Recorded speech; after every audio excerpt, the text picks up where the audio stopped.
Salut tout le monde, on va continuer notre cours sur la continuité. Le deuxième paragraphe sera la continuité à droite et la continuité à gauche. Nous reprenons l'exemple précédent qui a été le suivant.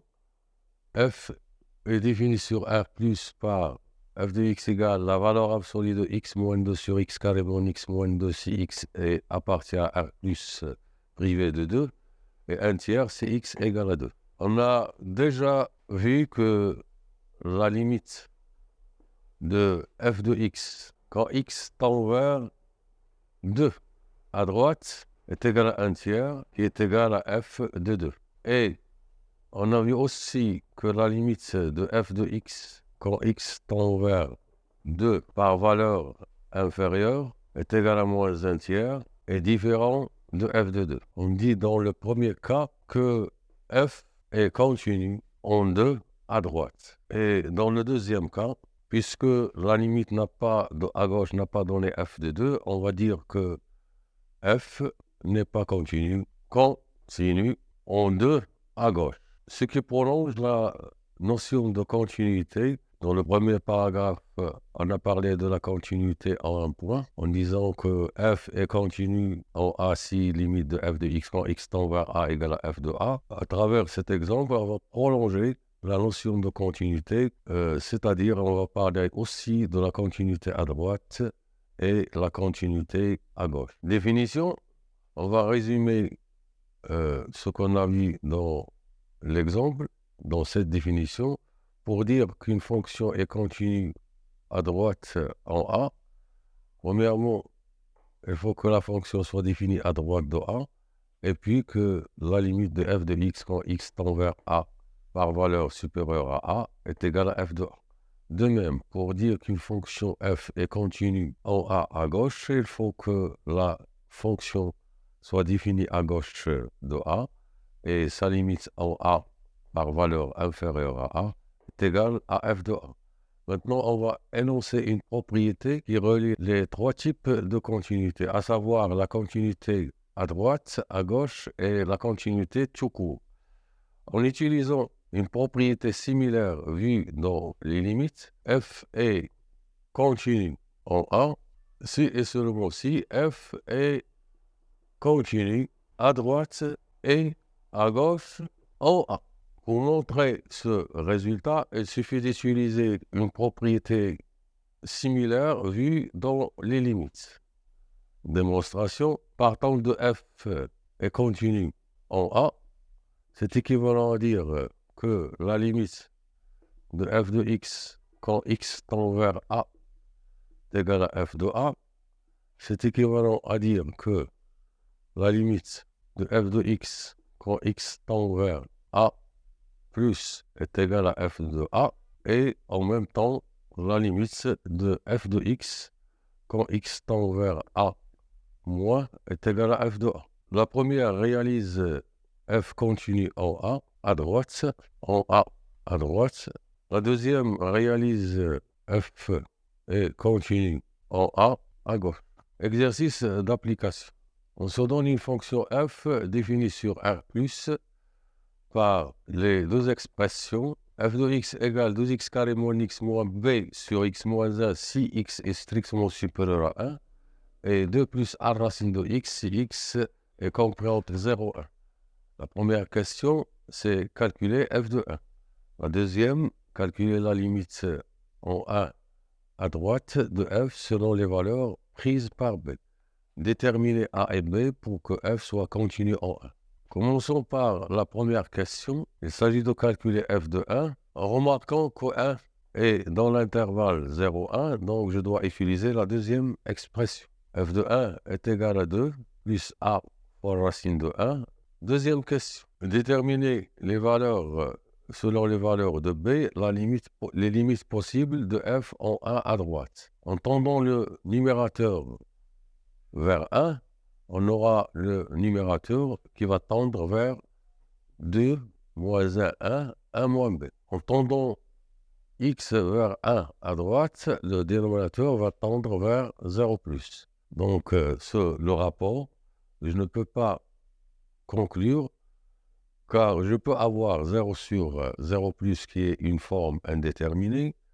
Je peux avoir une valeur strictement positive sur 0 plus qui va dans les plus l'infini. Je peux avoir une valeur ici au numérateur négative sur une valeur qui tend vers 0 plus, donc le résultat sera moins l'infini. Donc ce qui me pousse à discuter 3 cas. Premier cas. Le premier cas, c'est celui qui donne la forme indéterminée. C'est b égale à 1. Si b égale à 1, alors la limite de f de x, quand x tend vers 1 à droite, n'est autre que la limite de 2x carré moins x moins 1 sur x moins 1, qui est égale à la limite quand x tend vers 1 plus 1 est une racine du numérateur, donc la factorisation prend la forme suivante. Il suffit de chercher la deuxième racine, et la deuxième racine, c sur a, c'est moins 1,5, donc x2 sera moins 1,5, ce qui donne x plus 1,5 comme troisième facteur. En simplifiant par x moins 1, la limite va dans les deux. 1 plus 1,5, c'est 3,5 fois 2, ça donne 3. Donc voilà la limite dans le premier cas. Deuxième cas, on suppose que b est strictement supérieur à 1. Dans ce cas, la limite de f de x, quand x tend vers 1 à droite, va donner la limite de 2x carré moins x moins b sur x moins 1. Le numérateur tend vers 1 moins b, puisque b est supérieur à 1, cette quantité va être négative, et le dénominateur tend vers 0 plus, ce qui donne moins l'infini. Et si je dois rédiger la justification proprement, en disant car la limite de 2x carré moins x moins b est égale à 1 moins b qui est strictement négative, et ceci quand x tend vers 1 à droite, et la limite de x moins 1 est égal à 0 plus quand x tend vers 1 plus. Troisième cas, b strictement inférieur à 1.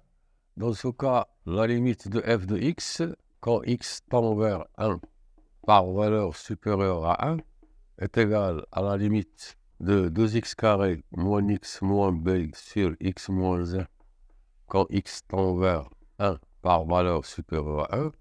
Le numérateur tend vers 1 moins b, mais puisque b est inférieur à 1, 1 moins b est strictement positif, et x moins 1 tend vers 0 plus, ce qui donne plus l'infini.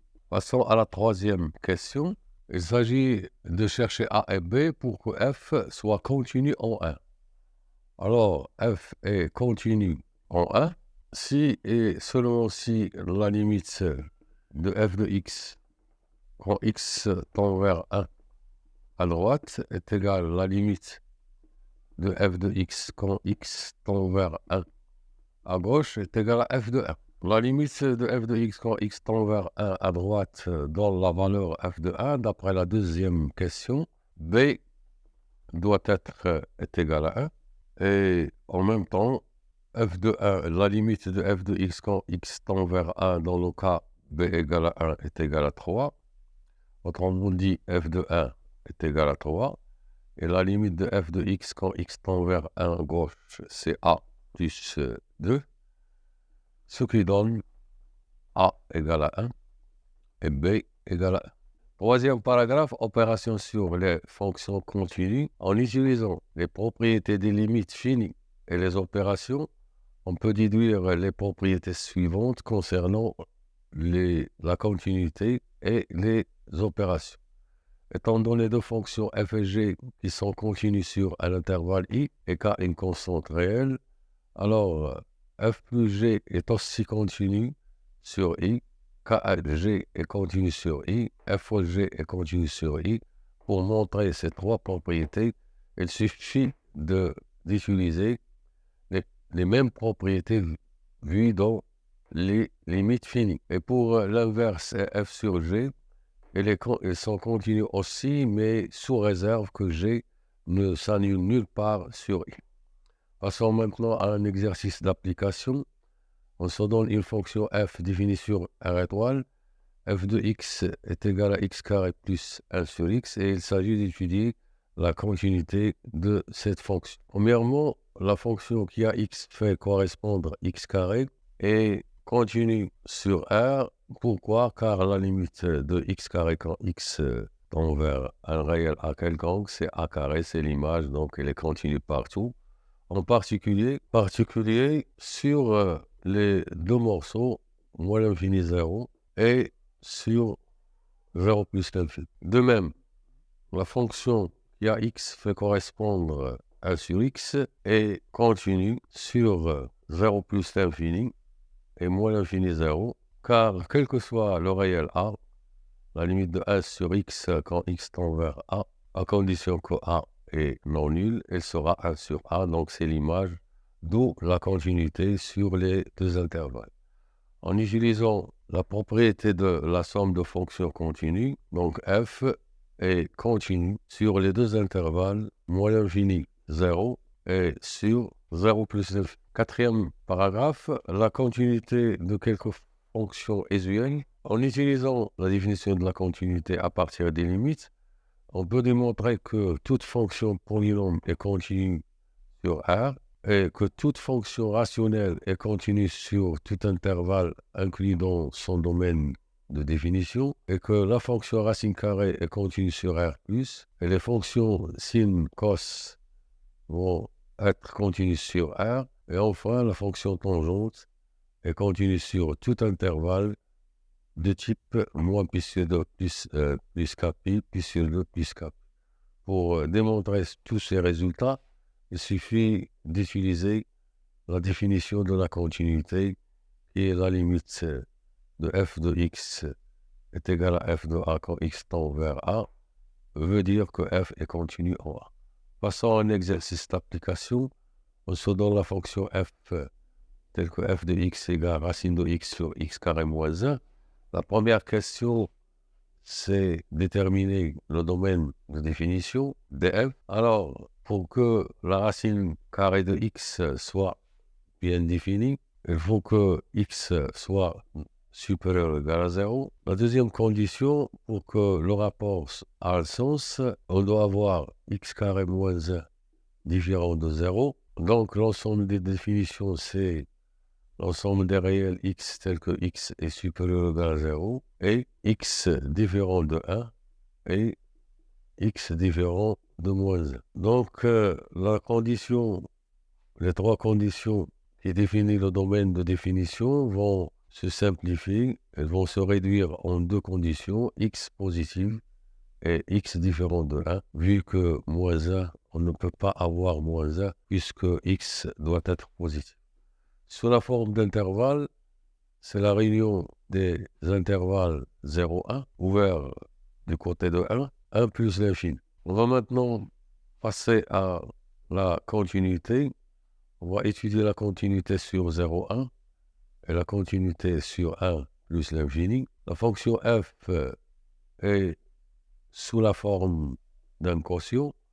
Le numérateur, c'est la fonction racine carrée qui est continue sur R+, en particulier sur 0, 1 et 1 plus l'infini. La fonction qui a x peut correspondre à x carré moins 1. C'est une fonction polynôme, il est continu partout, en particulier sur 0, 1 et sur 1 plus l'infini. En plus de ça, elle doit être non nulle. X carré moins 1 s'annule en 1 et moins 1, puisque sur le df, moins 1 n'existe pas, on n'a que 1, mais 1, on n'a même pas 1, donc le dénominateur n'est jamais nul. Donc x carré moins 1, la fonction qui a x fait correspondre à x carré moins 1 est continue et ne s'annule pas sur 0, 1 et sur 1 plus l'infini. Donc le quotient, la fonction qui a x fait correspondre à racine de x sur x carré moins 1, qui est f, sera continue sur les deux intervalles. Donc f est continue sur 0, 1 et sur 1 plus l'infini.